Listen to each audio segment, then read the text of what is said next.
ఎన్ని ఇయర్స్ నుంచి పాడుతున్నారు అక్క మీరు పాటలు? నేను 2005, 2006 అట్లా తెలంగాణ ఉద్యమం.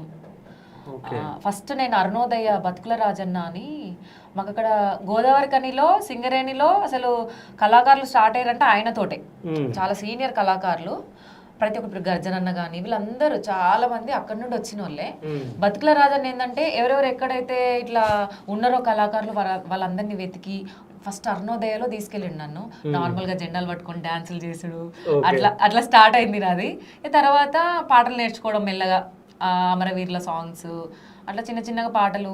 మా స్కూల్లో కూడా మా సార్ విజయానంద్ సార్ అని సిద్ధార్థ హై స్కూల్లో సార్ ఏంటంటే ఇప్పుడు మధుప్రియ కానీ పద్మావతి కానీ మౌనిక కానీ నేను కానీ మేము ముగ్గురం అదే స్కూల్, సేమ్ స్కూలు. ఆ సార్ ఏంటంటే దీనికి సంబంధించి మాకు ఏంటంటే ఈ ఉద్యమానికి సంబంధించి ఆ సార్ కూడా మాకు చాలా ఎంకరేజ్ చేసేది. ఏ టైం అయినా ఇప్పుడు క్లాస్లో ఏదైనా పీరియడ్ జరుగుతున్నప్పుడు మా డాడీ వచ్చేది ఆటో తీసుకొని, ఇప్పుడు ప్రోగ్రామ్ జరుగుతుంది సార్ మేము మా పిల్లల్ని తీసుకోబోతున్నాం అని తీసుకొని వెళ్ళేది. అట్లా సార్ కూడా చాలా ఎంకరేజ్ చేసేది. అట్లా నాది అక్కడ నుంచి స్టార్ట్ అయింది. తర్వాత దయానర్ సింగ్ అంకుల్ అని మాకు పరిచయం అయ్యిండు.